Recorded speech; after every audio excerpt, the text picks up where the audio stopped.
108 कुटिया जो बन रही है, ब्यावला कुंज बन रहा है, ये कितनों का उद्धार का रास्ता तैयार हो रहा है। आप लोगों की भूमि दान की हुई में कुटिया बनेगी। कुटिया भी आप लोगों के द्वारा बन रही है। आप लोगों के द्वारा 108 कुटियों में संत भजन करेंगे, कीर्तन करेंगे, और इसका सब बेनिफिट किन को मिलेगा?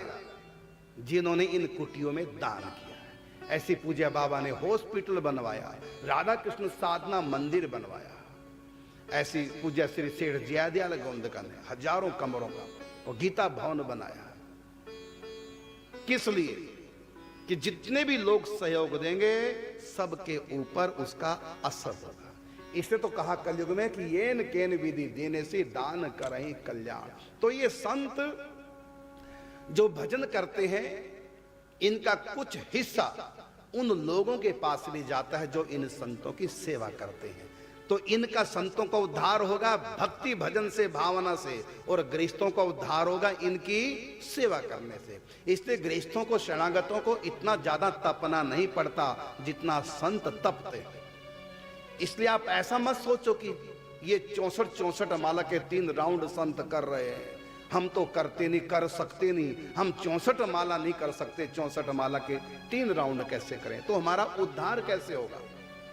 घबराओ मत, इन संतों की शरणागति लो, इन संतों की सेवा करो, इन संतों को प्रणाम करो, इन संतों के प्रति श्रद्धा रखो।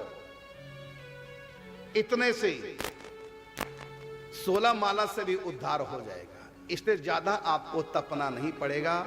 जहां भी आप हैं, गृहस्थ में हैं, गृहस्थ में रहो, बस संतों के संपर्क में बने रहो और उनके मानस पटल पर अपनी याद करा दिया करो आकर के।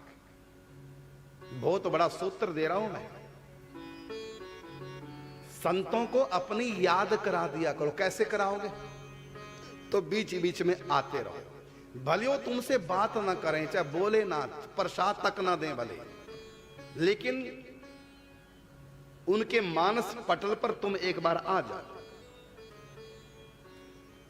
जब भी समय मिले एक बार संतों के सामने आ जाओ। धीरे धीरे जानकारी बढ़ा लो। जब भी संत किसी की याद करते हैं, बहुत गुप्त बात बता रहा हूं, जब भी संत किसी की याद करते हैं उस समय दरअसल चार्ज करते हैं उस व्यक्ति को। जैसे हम चार्जर पे लगा देते हैं ना अपना मोबाइल, तो धीरे धीरे 2-4 घंटे में चार्ज हो जाता है फुल।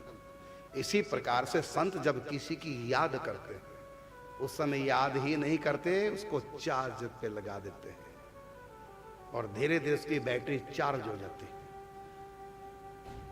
तो संत के मानस पटल पर हम आ जाएं या हमारे मानस पटल पर संत आ जाए, हम संत की याद करें। चाहे संत हमारी याद करेंगे तो ज्यादा इसका लाभ है।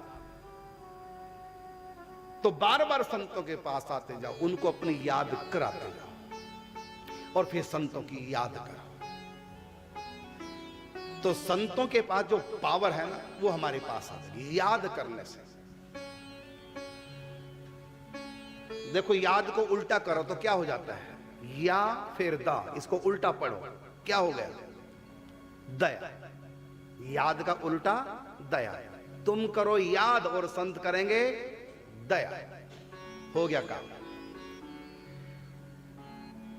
तो संत केवल अपनी ही प्यास नहीं बुझाते, वो सबकी प्यास बुझाते हैं। घड़ा स्वयं ही शीतल नहीं होता, उसका जल दूसरों को भी शीतलता प्रदान करता, दूसरों की भी प्यास बुझाता है।